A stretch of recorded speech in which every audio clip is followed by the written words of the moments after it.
Ha? Friday na agad? Ang bilis talaga ng panahon. Ano? Tingnan mo nga naman, engineer. Napakabilis ng panahon. Friday na agad. parang masisira lahat ng mga lakad ninyo dahil sa sinabi kong Friday ngayon, no? Oras pa, hindi, Webes pa lang, ha? Webes pa lang. Baka mag-absent na kayo bukas. Baka hindi na kayo pumasok, ha? Oras po natin sa buong Pilipinas. 6 na minuto, makaraan ng alas 10 ng morning. Humanda na sa mga malalaking balita. Trending viral. Pinag-uusapan sa buong Pilipinas at buong mundo. Ronda Pilipinas Headlines. DWIZ News Catch Up. News Catch Up. Para sa latest news catch-up, narito na ang mga headlines sa Ronda Pilipinas. Ronda Pilipinas. Alegasyong nag-uugnay kay Pangulong Marcos sa umano'y kickback scheme, pinalgan ng Malacanang. Ronda Pilipinas. Mga senador pinaghihinay-hinay sa bangayan sa West Philippine Sea. Hamon ni Senator Marcoleta na debate. Tinawag na papogi lang ng isang maritime law expert. Ronda Pilipinas. Okay yun, ha? Yung hamon ni Senator Marcoleta para magkaalaman. Para malaman kung sino ang may alam. Ganun, diba? Paglakas ng industriya ng turismo, asahan na sakaling maisabatas na ang travel tax abolition. Travel tax abolition ayon sa isang kongresista. Ronda Pilipinas. Death toll sa matinding snowfall sa Japan pumalo na sa 46. Ronda Pilipinas. Uulanin ba o titirik ang araw sa mga susunod na araw? Lalo na't ilang tulog na lang, Valentine's na! Alamin sa live weather report ni Daryl Dustin. Ronda Pilipinas. Chess player na si Janelle May Fraina pasok na sa World Chess Olympiad sa Uzbekistan. Ronda Pilipinas. At official candidates ng Miss Universe Philippines 2026 ipapakilala na sa press people. Ronda Pilipinas. Pagmamaneho ng motorsiklo na walang side mirror. Alamin ang kaparusahan sa NBI. Naku, bawal ito. Ronda Pilipinas. Totoo nga ba na kapag naging sigurado ka na sa kanila, nawawala ang thrill dahil dahil dati nilang nawawala ang thrill na dati nilang gustong-gusto? Ano raw? Alamin mamaya, let's prove it. Ronda Pilipinas. Malamig na panahon hanggang Agosto pa raw. Ha? Dahil daw sa tinatawag na aphelion phenomenon. Ha? Alamin natin mamaya kung fact or fake. Ronda Pilipinas. Ronda Pilipinas.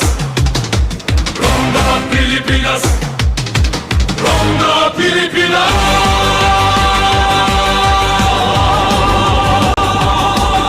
Kasama si Dennis Antenor Jr. Ang mga malalaking mga balita, ang mga matitinding mga pinag-uusapan, ang mga maiinit at pinagtatalunang mga issue. Lahat hagip, lahat malalaman. Hindi lang sa buong Metro at Mega Manila. Kasama na ang buong Pilipinas. Hahagupit na ang mga malalaking issue sa Ronda Pilipinas. Live na live sa DWIZ AM Metro at Mega Manila. Naka-live din sa DWIZ News FM Regional Stations. Naka-live din sa Radyo Ronda AM Radio sa Pilipinas. Live ding mapapanood sa Aliw 23 Free TV. At naka-live din sa lahat ng DWIZ Digital News accounts, Facebook, YouTube at DWIZ News website.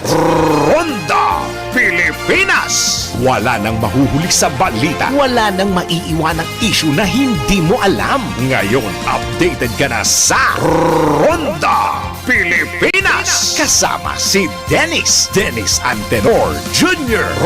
Ronda Pilipinas.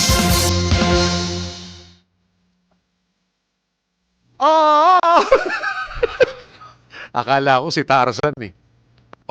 Era! Mga kabataan! Saan ba'y nakikinig mga kabataan? Dahil ito ang awit ng kabataan. Yan na!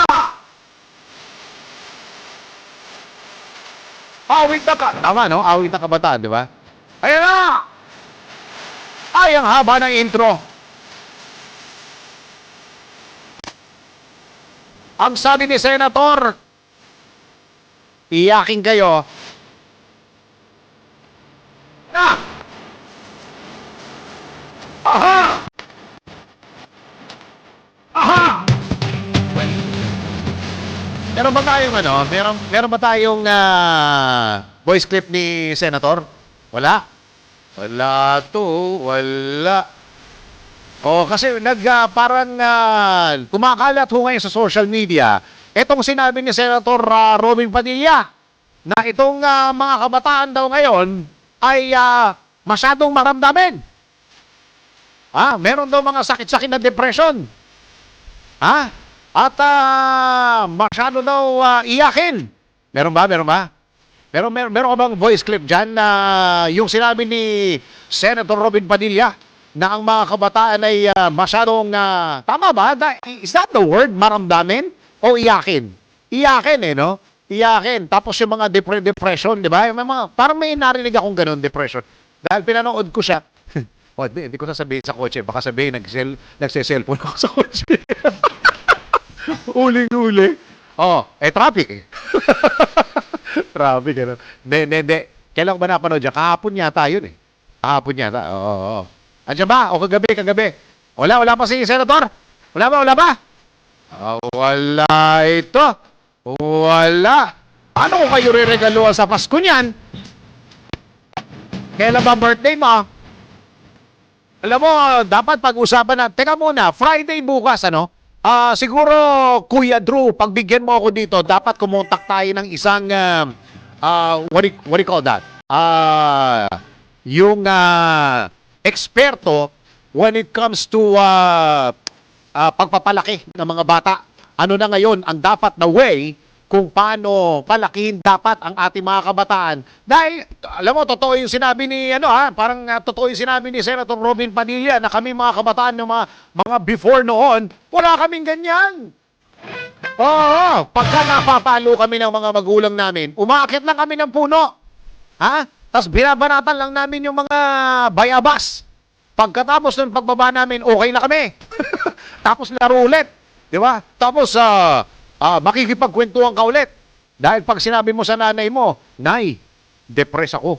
Nako, baka pagalitan ka ng nanay mo. Pero sa totoo lang, kami mga lumaki sa ganyan, yung mga kaedad ko siguro na nakikinig at nanonood, mag-agree sa akin na okay naman kami. Di ba? Parang okay naman. Wala namang problema. Okay naman. Goods naman. Siguro, bukas, Friday, pag-usapan natin yun. Maganda mo pag-usapan yan. Gawa nga tayo ng content na ganyan, Andiyan ba si Angelo Bainyo? Nakikinig ka ba, Angelo Bainyo? Gawa tayo ng isang content tungkol dyan sa mga tamang pagpapalaki. At alam niyo meron hong mga lumalabas ngayon sa inyong mga social media feed. Yun hong tinatawag na ilimita natin yung mga screen time. Screen time ng mga kabataan. Meron hong mga bansa sa mundo na nire-regulate na po ang social media. Ngayon, pag-usapan natin sa isang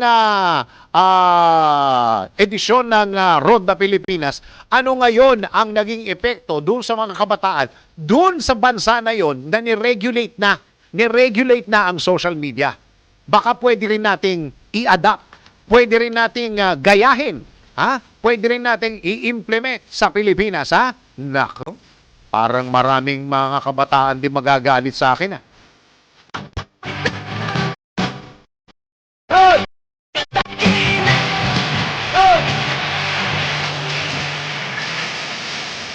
Magandang araw, Pilipinas! Live na sa DWIZ News Nationwide. Live na rin po kayo sa DWIZ News FM Regional Stations. And of course, sa Radyo Rondo. At sa lahat ng mga ginagawang radyo, kanilang mga TV, Aliw Channel 23 at DWIZ News TV. Magandang araw, Pilipinas! Ako ang iyong magiging tagapagbalita. Ako si Dennis.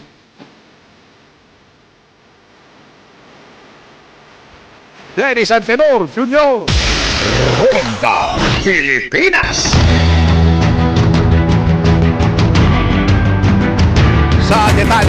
balita. Iginit ng Malacanang na walang katotohanan ng mga paratang na nag-uugnay kay Pangulong Ferdinand Marcos Jr. sa kickback scheme kaugnay ng flood control projects. Ayon kay Palace Press Officer Claire Castro, hindi na bago ang mga intrigang nagmumula sa mga grupong nais patalsikin sa pwesto ang Pangulo. Sinabi ni Undersecretary Castro na sa kasalukuyan nakatuon si Pangulong Marcos sa mga usaping o usapang pang-ekonomiya at ipinaubayan ito sa mga investigating bodies at mga korte ang pag-iimbestiga sa mga proyektong may aligasyon ng katiwalian. Hindi na anya nakikialam ang Pangulo sa proseso upang mapanatili ang pagiging patas ng investigasyon. Ronda Pilipinas. Pinaghihinay-hinay ng isang maritime law expert ang ilang senador sa pagbibitaw ng pahayag hinggil sa usapin sa West Philippine Sea. Ayon kay Dr. J. Batombacal, professor ng UP Law Department at Maritime Studies, dapat munang magtanong ang isang opisyal ng pamahalaan bago isa publiko ang kanilang mga pahayag gaya ni Senador Rodante Marcoleta. Dapat tumahimik na lang sila. Kung meron silang mga duda, wag naman muna lang isa publiko, magtanong muna sila sa nakakaalam. Hindi yung ilalabas nila yung kanilang mga hindi nila alam, tapos as if yun yung posisyon ng buong gobyerno o kaya ng buong bayan. Ang hirap kasi, kung mataas na opisyal ka, kahit ano sabihin mo, ang immediate na assumption yan ang posisyon ng pamahalaan o kaya yan ang expression ng publiko, ng sambayanan. No? Kaya hindi pwede mga ganyan Samantala, minado naman si Batombacal na hindi na dapat patulan ang hamong debate ni Marcoleta at gawing big deal o palakihin pa ang issue sa paggamit ni Philippine Coast Guard spokesperson for West Philippine Sea, Commodore J. Tariela, ng caricature ni Chinese President Xi Jinping. Sensitibo itong Chinese Embassy dahil si Xi Jinping daw yung kinartoon. Ay nako, napakanipis naman ng balat. Sila nga kung titignan natin yung Chinese media, yung China News Daily, sang damukal na karton ng ginawa nila kay PBM. At hindi lang si PBM, lahat ng mga ibang nakakaaway nilang bansa tulad ng sa Japan, sa US, puro karton yun. Tapos sila, hindi na, karton sila ng karton ng ibang leaders pero hindi nila kayang makarton sila. Diba? Para namang bata. Tinig ng maritime law expert na si Dr. J. Batombacal sa panayam ng DWIZ. DWIZ! Si Dennis Antenor Jr. Ronda Pilipinas. Samantala, tanggap po tayo na isang report! Cyber Patrolling Control Love Scams, pinaigting ng pamahalaan. Alamin natin ang report ni Patrol 13, Gilbert Verdes. Gilbert, go! Pinaigting ng Philippine National Police Anti-Cybercrime Group o PNP-ACG ang cyber patrolling, online monitoring at masusing investigasyon sa iba't ibang digital platforms. Ito sa gitna na rin ng dumaraming online scams, lalo na yung mga love scams na gumagamit daw ng AI at deepfake. Sa bagong Pilipinas ngayon, public briefing, sinabi ni PNP-ACG spokesperson Police Lieutenant Wallen May Arancilio na tuloy-tuloy din ang pagsasanay ng kanilang mga investigador upang mas maging bihasa sa pagtukoy ng AI-generated at tampered na content na ipag-unayan din ang ahensya sa social media platforms, financial institutions at international law enforcement agencies para mapabilis ang pagtukoy sa mga suspek at matigil o mapigilan yung illegal na transaction online. Patrol 13, Gilbert Verdes para sa himpilang may tatonglas sa DWIZ. Nagbabalita ng tama, naglilingkod ng tama. Kapag may bagong balita, naka-on air, agad-agad, DWIZ Patrol Report. Andiyan na ba? Pwede bang i-play natin yung sinabi ni Senator Robin Padilla kung yung tungkol doon sa mga kabataan? Weak daw, weak. Oo, narinig ko yan. Sige, gusto ko yan. Play nyo nga. Baka meron tayong mga kababayan at ang Ronda Pilipinas po ay napapakinggan sa buong Pilipinas. Sa magitan ng DWIZ News FM regional stations and of course Radyo Ronda Yun. ng RPN. Doon sa mga hindi pa nakakarinig, di yan. Yan huy, viral pa kagabi pa at saka kanina umaga pa. Hindi kailangan ng video, basta marinig nila. Yun ang mahalaga. Oo. Ready ka na? Sige, Ano? meron ka sa akin. Meron ka sa akin. Ano nang bibigyan mo dyan? 2 pirasong pandesal. Pwede Yun. yan. Naluto na ba yan? Hindi pa. Iinit. Ayun. Okay. Okay, ready? 3, 2, 1, play! Lug ko po sa inyo kung ano yung nawawala sa mga bata kapag masyado na sila sa social media. Unang-una na yung kabataan nila. Dahil siguro naman, iba dito, hindi ko mang kaedad. Naranasan nyo yung panahon ng 90s, 80s. Na tayo yung mga naglalaro pa sa kalsada, tayo'y masaya pa, alam pa natin kung ano ang camping, alam pa natin kung ano yung pakikipagkaibigan, alam pa natin kung ano ang kalsada. Ang mga bata po ngayon, sad to say, huwag kayong magagalit sa akin. Ako, maraming batang magagalit siguro, pero pasensya na kayo. You are weak. Hindi kayo katulad nung panahon namin na hindi kami iyakin. Natuto kami sa kalsada. Natuto kami na wag umupo, umiyak. Nung panahon namin, hindi uso yung salitang depression. Hindi ko nga alam yun kung ano yung depression. Ngayon, batang maliit, sasabihin, I'm depressed. Magulo. Kaya sana po, pag-usapan po natin ito. Umpisahan ko po, siguro, hingin natin ang... Okay. Maraming salamat, Senator, ha? Ay, committee chairman siya, di ba? Alam Thank mo, you, Mr. Chairman. Kahapon, nasa ako, di ba? Nasa speaker's con ako kahapon, Yes, dyan sa oo. Makati. Kaya lagari ako. Oo. Isa yan sa mga napag-usapan. May napag-usapan doon. I-share ko lang sa inyo. Sige, sige. Mabilisan lang to. Ang panahon daw ngayon, Okay. ang panahon ngayon, ang mga, lalong-lalo na yung mga Gen Z, no? Aha. Gen Z na, di ba? Gen Z. Gen Z. Etong mga Gen Z daw ay hindi nagre-reach out sa kapwa Gen Z. Tama. Oo. Ang nire-reach out nila at madalas na ang kausap nila social media. Pero nasa level na daw sila na ang kausap nila hindi tao. Exactly. Oo. Ang kausap na nila ngayon ay AI na. Oo. So yung dapat daw na makuha na reaksyon ng kapwa bata na tama na tipong merong mga kaibigan ka na kukontra sa'yo Totoo Tama. naman yun, di ba? Oo. Pagka may mga barkada tayo, meron isa o dalawa doon, hindi tama yung ginawa mo. At saka minsan, sorry, singit ako, yung pagkontra ng mga kaibigan mo, minsan dun mo din kasi madedetermine kung talaga bang totoo sila sa iyo o hindi. Meron akong isang nabasang article, ang nakalagay doon, disappointment is good. Disappointment is good. Hanapin nyo, na online naman yan yung mga bagay daw na nakaka-disappoint sa atin, yun daw parang nare-realize daw natin na ang mundong ito ay hindi perpekto. Hindi perpekto. Ngayon, kaya nung nadi-disappoint tayo, itinatama natin yung gagawin natin. Yeah. And sometimes it's okay to be disappointed for a while. Yeah. Tapos marirealize mo na at the end of the day, you just have to move on. Move on ka na palagi, move on. And continue with your life. Tapos, lalong-lalo na, kapag ang nasasabihan mo, ay sinabing, sige, labas mo sa akin. Tapos, out ka, mamaya ng konti, may payo na siya. Itong bagay na to, walang nakukuhang interaction from a human being, yung mga Gen Z daw. Kaya itong Gen Z daw base dun sa is a lonely generation. Yun lang. Saka feeling ko, ako lang to baka mamaya may magalit sa Meron pa.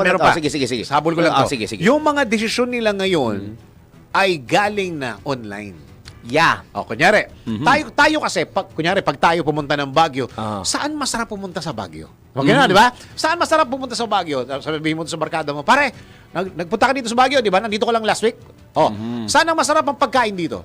Ganyan. Dito. So, ibig sabihin, yung interaction natin sa kapwa natin, it's good for us. Really good for us. We take that word word of mouth from other people. Yung relationship na yun, it's good for us. Yes. It's really good for us. Magagamit natin siya personally and professionally. Tama. Ngayon, ang nangyayari daw ganito. Lalagay mo doon daw sabihin ko na, ChatGPT. Sa ChatGPT, lalagay mo lang doon, what are the top 2 or top 3 restaurant that serves cakes? Yung mga ganon. Ang nagdedesisyon ngayon, ito para alam nyo po yung mga marketer dyan, libre to. Yeah. May seminar po tayo ngayon. Yung desisyon ngayon ng mga batang ito, hindi na sila ang nagdedesisyon. Tama. Diba? Yeah. Na kung tutusin, dapat kailangan mo yung... ang nagdedesisyon ngayon, yung AI na. Yeah. Para sa kanila. paano haharapin ang problema, saan ako nandoon, Tama. saan ako pupunta, ano ngayon ang mga tamang ngayon yung imbis na maranasan mo yung mga nadi-disappoint ka kasi pangit yung pagkain, natututo ka, wala na ngayon yun. Hindi mo na mararanasan yun. Dahil nga hindi na ikaw ang nagdesisyon. Ang nagdesisyon na ngayon yung AI. AI. Oo. Base na lang din yun sa data na nakuha nila from other people na gumamit na ng platform na yun. Kung natatandaan mo, meron tayong naging item, lalo na sa online, sa TikTok at saka sa Facebook po ng DWIZ News. Meron ho kami mga item doon na meron ho mga tao doon na pinapakasalan nila yung AI. Oh, yes. Oo. Diba? Yung Natatanda mga research mo? report natin. Tama.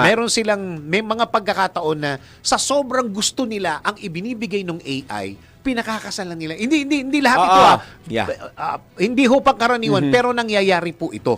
Aha. Ang pangyayari daw na yan sa mga darating na taon ng henerasyon natin, it will be normal. At saka based from research, ang kadalasan na natatakel natin pag may ganong item, mga technologically advanced countries. Diba? Like, yun, naalala ko isang item yun sa Japan yun. Yung nagpakasal sa AI sa sobrang kalungkutan. Diba? So yung satisfaction, hindi mo na nakukuha sa kapwa-tao mo. Nakukuha mo na siya sa AI. Hindi na sensory. Ngayon, yung interaction na yon na supposedly minsan walang kumakampi sa iyo, dapat nakakatulong sa iyo yon. Exactly. Di ba? Ngayon, since wala ka ng ganun, AI na, so hindi ka na makikipagkaibigan. Kapag hindi ka na nakikipagkaibigan at hindi ka na nagdi-disappoint, hindi ka na nasasaktan o ganito, ang tendency, doon ka na lang sa AI. Kasi si AI kakampi sa whatever happens. Yung growth ngayon, yung leveling up, yung growth na i-stop. Yes. Kaya ang tawag nila daw doon sa generation na Gen Z daw is it's a lonely generation. Ay, sad, napakalungkot naman. At yan ang kabuuan ng mga Magsitayo po ang lahat pinag-usapan natin ngayong araw na ito. Tayo po ay magsitayo. Ilagay po Nag-report natin pa ang ako! ating kamay sa ating dibdib. Sabay po, tayo po ay manunumpa sa araw na ito. Ba't sa dibdib? Ako po. Weather report muna tayo. Go! Pinakahuli, pinaka-latest, pinaka-napapanahon, whether we like it or not, ito ang magiging DWIZ Weather Report. Weather report tayo kasama si Daryl Justin. Magandang, medyo makulimlim na umaga Pilipinas sa latest po sa lagay ng Maambon, ating... no? Maambon. Dumi ng kotse. Nakakapanghinayang. Okay. Pero di ambon naman is amihan. So, okay na yung ambon kasi yung mga nakakabaha na ulan. Okay na yun. Tama. Amihan pa rin po ang isa sa mga weather systems pero tatlo po ang umiiral ngayon. Unahin na muna natin ang shear line o ang pagsasalubong ng easterlies at amihan na nagdadala ng maulap na papawirin, kalat-kalat na pag-ulan at may hinang mga pagkulog at pagkidlat. Sa Bicol Region, Western Visayas, Quezon, Oriental Mindoro, Marinduque, Romblon, Negros Occidental, Northern Samar, Eastern Samar, Samar Province, Biliran at Leyte. Gayon din sa ibang bahagi o mga neighboring provinces ng nabanggit na mga lugar. Pero sa Caraga, Davao Region, Southern Leyte, the rest of the country, asahan ang cloudy skies with scattered rains at may mga katamtamang mga pagulan, katamtamang mga pagkulog at pagkidlat. Dulot po yan ng easterlies o yung mainit at maalinsangang hangin na nagmumula po sa Karagatang Pasipiko. Habang sa Cagayan Valley, Apayao, Kalinga Mountain Province, Ifugao, Aurora, Metro Manila, Ilocos Region, the rest of the Cordillera Region and Central Luzon and the rest of Calabarzon. Asahan natin ang maulap na papawirin na may mga passing light rains lamang po at malamig pa rin na simoy ng hangin. Dulot po yan ng northeast monsoon o hanging amihan. Ano bang dapat natin asahan over the course of the next 2 to 3 days? Sa tropical cyclone threat potential po muna tayo mula February 11 hanggang 17. May not one but two na tropical cyclone-like vortices na nakikita ang pag-asa na maaaring mag-emerge po sa monitoring domain natin. Yung number 1 ay nasa may southeastern o southwestern portion ng Palawan at mababa ang chance na mabuo bilang LPA o bagyo. Habang yung pangalawa naman po ay nasa may southeastern portion po ng Mindanao. Southeast portion din po yan na Philippine Area of Responsibility. Maaaring mabuo din pero mababa ang chance na maging LPA o bagyo. Pero inasa natin by the week of February 18 to 24, magiging maaliwalas ulit ang kalangitan natin at wala nakikitang posibleng cloud clusters na mabuo bilang isang ganap na LPA o bagyo. Thursday, Friday, and Saturday o Friday, Saturday, and Sunday, asahan natin na bukas sa Metro Manila. Nako, mukhang malalakas ang mga pagulan natin na may malalakas na kulog at kidlat. Dahil maaaring bagyang umangat po ang shear line dito sa atin sa 24 to 31 degrees. Ganun din sa araw ng Valentine's Day. We'll expect na maulan at basa ang Saan? araw. Saan? Metro Manila. So, magiging basa. Gusto mo talaga. Sa car wash! Sa car wash. Oo, kayo naman eh. Basa yung mga lamesa ng restaurant. Kayo, ano bang inaano ninyo, ha? Lumusong siya sa tubig. Magiging maulan po na may kasamang mga pagkulog at pagkidlat. Sa Metro Manila sa araw po ng Sabado, 24 hanggang 32 degrees Celsius. Pero the day after Valentine's Day, muli pong sisikat ang araw at magiging maaliwalas sa Kamaynilaan. Pero medyo may kainitan na yung temperatura, 25 to 33 degrees. Sa Metro Cebu naman, Friday and Saturday, magkahalong init at ulan lamang ang inaasahan natin sa Valentine weekend, 25 to 31 degrees. At sa Metro Davao naman, kahalintulad ng Metro Manila, asahan ng mga pag-ulan, pagkulog at pagkidlat. Mula Friday hanggang Saturday at magiging maaliwalas sa Metro Manila, ay Metro Davao pala, sa araw ng linggo, 24 to 33 degrees Celsius. Bala yung dalawa dyan. Ingat po sa mga kababayan natin, magiging madulas ang Valentine weekend natin. Naku, lalo na yung iba, mayroon na naman mga maglalabasang post niyan kasi bukas Biyernes, tas at 13. Ayan naman yung mga Friday the 13th nila, lalabas na naman yan. Mga ganyan, hindi nila pinaniniwalaan yan. AI na lang, sila. AI. Alam mo, pag sinabi na hindi tayo lalabas, Ay. kasi Friday the 13th eh. Walang pera yun. yun yung malas sa araw nila. Walang pumasok sa ATM. Walang pera yun. Hihintayin niyo yung sahod niyo after the weekend. Kawawa naman. O siya, sunrise, sunset. Tuloy ko na lang. Oh. Lumusong siya sa... Sumigat po at tumilaok ang manok. Kaninang alas 6:21 ng umaga at asahan ang paglubog ng araw. Mukhang pulang kabayo yan. Sakto sa weekend. 1 minuto bago mag alas 6 mamayang gabi. Ano na? Yan na muna ang aking latest weather report. Whether you like it or not, dahil gagawa pa raw ako ng presentation, sabi niya, ako po si Darrell Justin, nagbabalita ng tama, naglilingkod ng tama. Pinakahuli, pinaka-latest, pinaka-napapanahon, whether we like it or not, DWIZ Weather Report. Ronda Pilipinas! Ay, reminder lang po ito sa ating mga kababayan. Ano po, huwag matakot magpakonsulta sa tuwing makakaramdam ng sakit. Dahil may PhilHealth na siguradong aalagaan ang kalusugan mo. Lahat tayo miyembro at sigurado sa benepisyo. Pumunta lamang sa mga accredited Konsulta Yakap Package Provider para makapag-avail ng Yakap Package. Para sa karagdagang impormasyon, bumita lamang sa kanilang website na www.phil.gov.ph at pindutin ang click to call icon. Dahil Pilipino ka, oops, may PhilHealth ka. Ronda Pilipinas! Pilipinas ang ating oras, 33 minuto makaraan ng alas 10 ng morning. That Government agencies sa Sani Buersa kontra peking online transactions. Alamin natin ang report ni Patrol 13 Gilbert Perdes. Gilbert!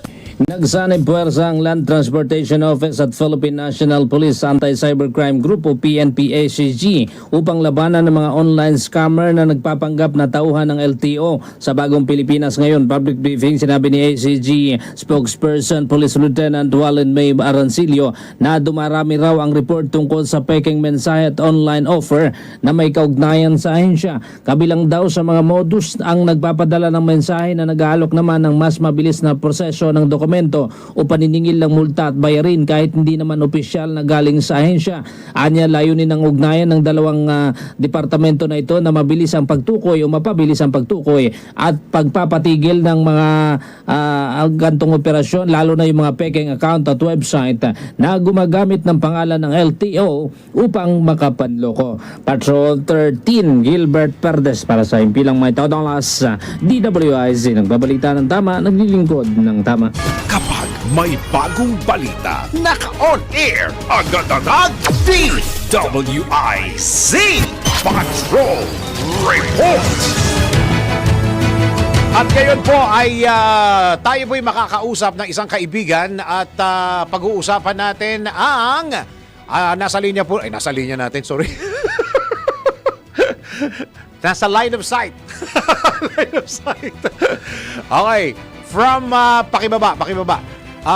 Director po siya for International Local Linkages, Philippine Association for Intellectual Disabilities. Tama? Intellectual Disabilities o PAFID. Okay, ang pag-uusapan po natin ngayon, National Intellectual Disability Week. Meron ho silang programa para ho dito sa mga hindi naman lahat kabataan, kasama ang kasama ang mga adult. Nasa studio po natin ngayon si Mr. Alfonsus de Alban. Ano ba pwede ko itawag sa'yo pare? Teacher Al na lang. Ha? Teacher Al na lang, Sir Dennis. Teacher Al. Al na lang. Teacher Teacher Al na lang. Saan ba't nga ang pangalan mo? Alfonsus. Saan kinuha yung Alfonsus? Kay my father was Parang yung last devotee time yata ng nung nandito ka, yan Redemptorist. din ang question ko. Yun nga, sir. Sige. Kay St. Alphonsus de Ligori, sir. Redemptorist kasi yung father ko. So, devotee siya ng Mother Perpetual Help. So, dyan sa Baclaran, nandun yung image ni St. Alphonsus de Ligori. Alfonsus. So, Santo pala yan. yes, sir. Oo, From Italy. santo. Santo ng mga ano? I think yung may rayuma yata or may arthritis, parang yun yung narinig ko doon sa isang lola. Totoo. But Totoo ba yan? he's a bishop. So, siguro yung mga nagdadasal daw sa kanya, usually, sinasabi sa akin ng mga matatanda na nakakausap ko, alam ko yung santo na yan, yung sa arthritis. Yan yung sinasabi nila. So, but he is a bishop and of course, he promulgates yung Catholicism. Ayun. Oh. Engineer. Para pakitawag nga yung may mga baka mapakinabangan. Okay, pero yung asosasyon po ninyo ngayon ay may programa, no? May programa. Pinagdiriwang natin, Sir Dennis, yung 50th anniversary ng Camp Pag-ibig. Okay. Itong Camp Pag-ibig, na-institute to noong 1976. Oh, tagal na. Nag-start sila. Yes, Oo. almost every year. Usually dyan sa may Balara, yung sa may watershed. Last year we had it sa Ninoy sa Wildlife Park. Pero ngayon since it's gonna be grand, malaking pagdiriwang, it will be at the Quezon City Memorial Circle sa Liwasang Aurora. Hindi lamang kasi pagdiriwang to, Sir Dennis, gusto rin natin mas mapalawak yung Kamalayan. Kamalayan ng Kaalaman. ating mga Okay, diba? Kamalayan at kababayan, kaalaman. no? Especially yung iba, although andyan ang social media, pero para bang hindi pa rin nila masyadong naiintindihan kung ano ang merong intellectual disability. Na para bang inaasahan pa rin natin yung may intellectual disability na makaintindi sa ating pang-araw-araw na gawain. Lalo na sa loob ng eskwela, Sir Dennis, ang kaguluhan ngayon is ang batang may intellectual disability, ayon sa clinical aspect, ang IQ niya is below 70. Okay. Mahina yung kanyang tinatawag na cognitive level or yung adaptive skills. Okay. And yet, we expect these children na makabasa kaagad. Or Parang isinasabay sa kasi isang yung ang gusto natin ay oo. makasabay sila. Oo. Ngunit ang mahalaga kasi dito, Sir Dennis, is yung makita natin ano ba ang skill nila upang later on in life, they can be a productive member of the society rather than us hoping or para bang inaantay natin sila na kailangan matutunan mo muna ang algebra bago ka magpatuloy sa pag-aaral. Parang gano'n. Ano? So, binibigyan natin ng kaalaman, kamalayan ang ating mga kababayan upang maintindihan nila na may punto na hanggang dun lamang sila. And we should Pagdating sa support that. Teacher Al, pagkadating sa kamalayan, kaalaman, nasa ang porsyento ang mga Pilipino? Sa pangkaraniwang Pilipino, paano namin to tinatanggap? Paano namin ito isinasabay sa mga pang-araw-araw na buhay? Hanggang saan yung ilang porsyento lang ng mga Pilipino ang nakakaintindi, aside from your group, of course, lalong-lalo na itong mga individual na ito ay pagkasama na, di ba? Kasama na sa pamilya, kasama na sa paaralan, yung pinag-uusapan natin, hanggang sa mga mall, sa pasyalan. Hanggang saan yung concern o yung pagkakaintindi ng mga pangkaraniwang Pilipino? Yun ang nakakalungkot, Sir Dennis. Yan yung assignment mo sa akin last time. Tinanong mo ako, sabi ko noon, then I guess it would be about 10%. Pero kung titingnan natin, especially sa social media, parang hindi pa rin umaangat ng 30% eh. Bakit? Kasi kapag halimbawang meron silang nakita o meron silang parang napanood na video na para bang isinishare pa nila para mas lalong mapahiya yung bata o yung tao. Kung saan, kung meron kang kaalaman patungkol sa mga batang or sa mga merong intellectual disability, maiintindihan mo na, hanggang dun lang ang level niya. Ito lang ang nakayanan niya. So, hindi ko siya i-expect na marunong magbasa. Bagkus, tuturuan ko siya kung paano niya malaman na hindi niya dapat inumin ang Clorox. Hindi niya kailangan paglaruan ang gaas o ang kerosene dahil maaaring magliyab at masunog siya. Yung bang expectations natin na kailangan pare-pareho to the point na ang kawawa kasi dito, hindi lamang yung may disability Oo. yung pamilya. Yung pamilya. And more often, ang mga kamag-anak, itinatago na lamang nila dahil, yung stigma ba na, or yung stereotyping natin na baka kasalanan nung nanay, kasalanan nung tatay, kaya merong ganun yung anak. Hindi may mga scientific researchers na nagsasabi na minsan galing sa ganito, genetics and everything, pero ganun ba tayo bilang Pilipino na kailangan nating isisi? Or mas makabubuti kung tayo bilang lipunan, tanggapin natin and then magbigay tayo ng suporta. So, sa advent ng social media, even with the news, radio and TV, sana, yun yung gusto nating makarating sa ating mga kababayan na sana. Paano ba to, Teacher Al? Ang mga itsura ba ng mga batang ito at mga individual na ito, parang parang pangkaraniwan ng mga Pilipino, Non-apparent. ng mga bata. Paano namin malalaman na itong bata na ito at saka itong taong ito ay intellectually disabled? Ang pinakamahalaga dyan ay yung meron silang tinatawag na diagnosis coming Okay. from a developmental doctor Okay. or a psychologist. Okay.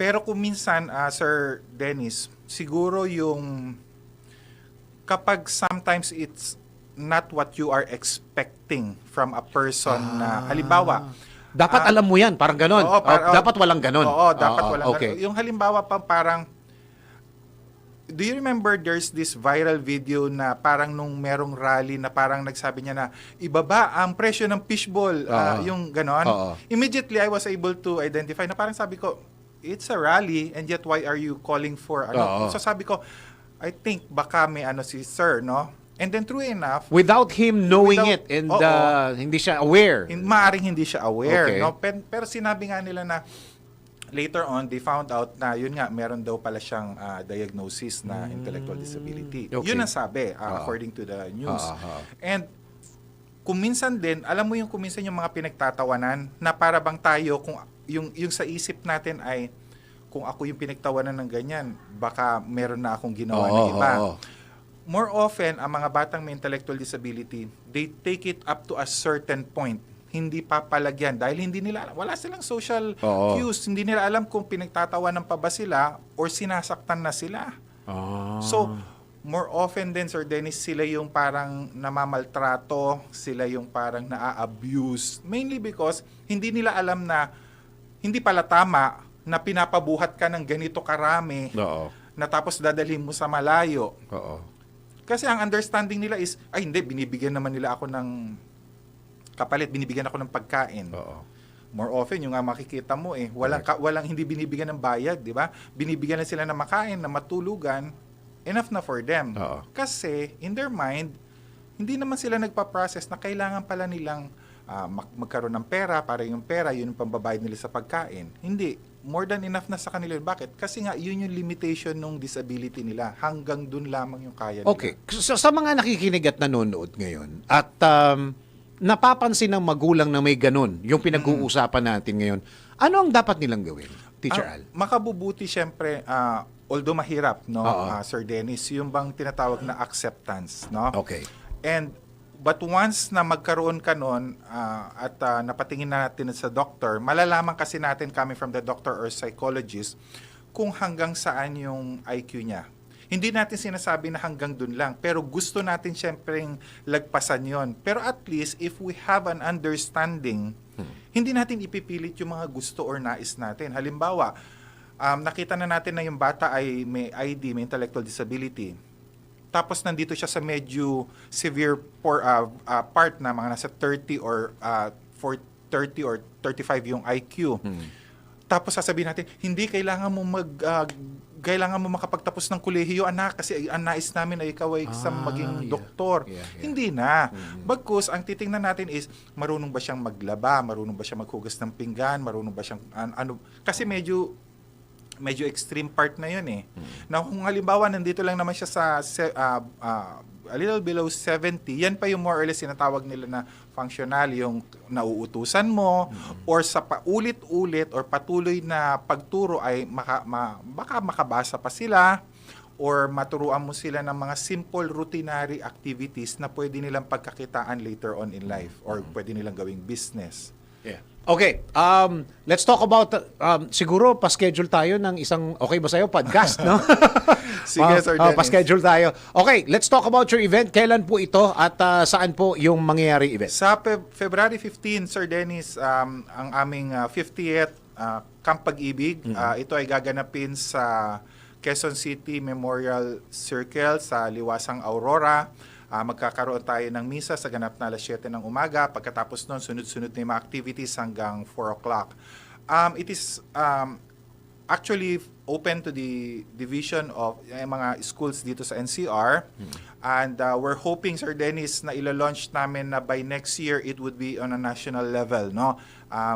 Kasabay natin ang iba't ibang mga division office sa iba't ibang region para hindi lamang natin sineselebrate dito sa Manila or sa NCR. So, we hope na sa tulong ng social media at sa inyo dito sa Aliw 23, DWIZ, magkaroon tayo ng mas magandang awareness para sa ating mga kababayan. Hindi lamang sa mga may intellectual disabilities but all disabilities in general, Sir Dennis. Alam mo, malungkot, masaya, halo-halong emosyon na nararamdaman ng mga pamilya ng mga may disabilities dahil meron naman nangyayari. May mga magagandang programa ng gobyerno, meron din naman tayong mga nakikita na unti-unti ay natutuklasan nila kung ano yung tamang gawin, especially sa inclusive education. So, we're hopeful na tulad ng assignment mo sa akin last na usap natin, hopefully next year kung babalik ulit tayo dito, mas maganda na yung datos natin, Sir Dennis, mas mataas yung kaalaman at sana baguhin natin yung mentalidad na mapanakit ang ating lipunan sa mga may kapansanan at sa kanilang mga pamilya. Ayun. Okay, maraming salamat and congratulations for your cause. Thank you very much, Teacher Al. At schedule tayo para medyo mas maraming makaalam. Okay, oras po natin sa buong Pilipinas. 8 minuto pa bago mag-11 ng morning. Oras hatid sa inyo ng M. Luwilier, tulay ng pamilyang Pilipino. Ronda Pilipinas. Kayang-kaya mo ang kahit na ano kung ikaw mismo ang gagawa nito. Let's learn new things sa DIY, Do It Yourself. Na-encounter mo na ba yung pagkabukas mo ng computer, ang nag-a-appear lamang ay blank screen at cursor? Well, narito ang simpleng hakbang para ang iyong desktop ay mag-appear. Sa iyong keyboard, pindutin mo ang Control, Shift at Escape para bumukas ang Task Manager. Pagka-pop up ng window, pindutin mo naman ang Run a New Task. Pagkalabas ng search window, i-type mo naman ang explorer.exe. Gets mo ba? Sige nga, do it yourself. Nagkalat ang mga peking balita, mga peking produkto, peking seller, mga panlulokong gusto lang kumita ng pera. At minsan, buhay ang kapalit. Sa hangarin ng DWIZ na ibigay ang tamang balita, tamang paglilingkod, hatid sa bayan ang bawal ang peke. DWIZ, fact or fake. Abangan sa DWIZ News Nationwide, DWIZ News FM, DWIZ News TV at Aliw Channel 23 Nationwide. Ikalat ang tama, bawal ang peke. DWIZ, fact or fake.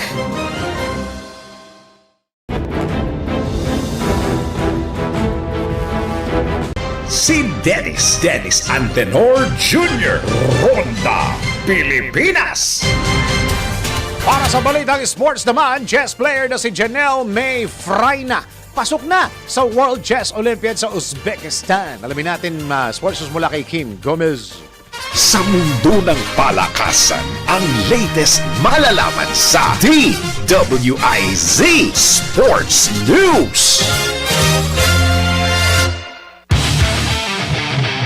Nakasiguro na ng pwesto si Janelle May Freina sa World Chess Olympiad matapos talunin si Shania May Mendoza sa nagpapatuloy na Philippine National Women's Chess Championship sa Malolos, Bulacan. Nahirapan si Freina sa laban ngunit nakabawi at nanalo sa loob ng 29 moves matapos magkamali ang kanyang kalaban. Dahil dito umabot siya sa 11 points at nakakuha ng isa sa 3 pwesto para sa Olympiad na gaganapin ngayong Setyembre sa Samarkand, Uzbekistan. Isang panalo na lamang ang kailangan ni Freina sa huling round upang masungkita ang kanyang ika-4 na national title matapos manalo noong 2013, 2016 at 2021. At para sa sports news, Kim Gomez, nagbabalita ng tama, naglilingkod ng tama. Arena Plus Sportsbook. Arena Plus. Gambling is for 21 years old and above only. Gambling can be addictive. Know when to stop. Ronda Pilipinas. Ito na ang latest, bagong-bago, fresh na fresh. DWIZ Showbiz News. Official candidates ng Miss Universe Philippines 2026 ipapakilala na sa press people. Lamin natin showbiz balita mula kay Anton.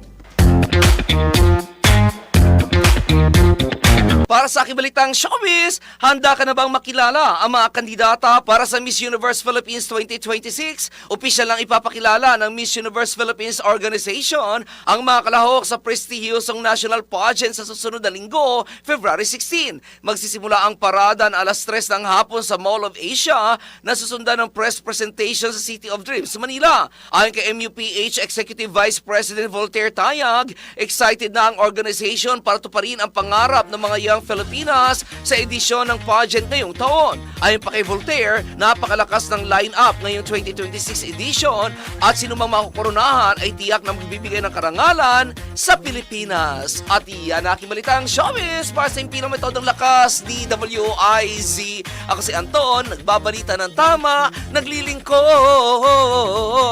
ng tama. Ang balitang ito ay inihatid sa inyo ng Bingo Plus. Bingo Plus, bingo sa saya, plus sa panalo. Gaming is for 21 years old and above only. Keep it fun, game responsibly. Ronda Pilipinas. Totoo nga ba na kapag naging sigurado ka na sa kanila, nawawala ang thrill na dati nilang gustong-gusto? Alamin natin, let's prove it. Sa simula ng relasyon, madalas ang matinding kilig, sweaty palms, racing heart, at obsessive thoughts. Pero totoo nga ba na nawawala ang thrill kapag sigurado ka na? Tara, let's prove it! Bago maniwala sa mga claim-claim na yan, patunayan na yan sa Let's Prove It! Ayon kay Dr. Helen Fisher na ang novelty at uncertainty ang nagpapalakas ng kilig. Kapag naging predictable ang relasyon, bumababa ang excitement at nawawala ang thrill. Ayon naman sa Johannes Gutenberg University Mainz, araw-araw nagbabago ang satisfaction sa relasyon batay sa effort at surprise mula sa partner. Kapag naging sobrang sigurado o predictable, nawawala ang kilig dahil nasasanay ang utak sa familiarity. Dagdag pa ni Arthur Aaron na mahalaga ang novelty, bagong karanasan kasama ang partner para mapanatili ang intimacy at desire. Kapag nawala ito, normal lang bumaba ang thrill kahit may pagmamahal pa. Ayon kay Dr. Fisher at iba pang neuroscientists, ang balance sa pagitan ng excitement at seguridad ang susi para mapanatiling masaya ang relasyon. Hindi sapat ang stability lang dahil nawawala ang spark kung hindi pinapalitan ng bagong karanasan. Kaya naman, kapag naging sigurado ka na sa kanila at wala ng bago o excitement, unti-unti nang nawawala ang thrill at nagiging monotonous ang relasyon. Normal ito, pero mahalagang magdagdag ng bagong karanasan, sorpresa at patuloy na pag-aalaga sa intimacy para manatiling buhay ang spark. Kaya payo ng mga eksperto na panatilihin ang novelty sa pamamagitan ng mga surprise dates at bagong activities. Magbigay ng kaunting uncertainty sa magandang paraan. Patuloy na mag-explore ng bagong bagay ng magkasama at huwag kalimutan ng yakap, open communication at shared growth. Ronda Pilipinas. Okay. At bago tayo magpaalam, tayo muna magpatabag quote of the day. Kung gusto mong mangialam sa buhay ko, ambag ka muna kahit Gcash lang. Yan naman ang tinatawag na totoong ambag. Hindi ba? At yan ang kabuuan ng mga balita at impormasyon sa Ronda Pilipinas. At tabayan po susunod na programang Yes, Yo, Topacio with Attorney Ferdy Topacio and Miss Juvie de Guzman. Maraming salamat, Pilipinas. Ako ang inyong naging tagapagbalita. Ako si Dennis Santenor Jr. Nagbabalita ng tama, naglilingkod ng tama.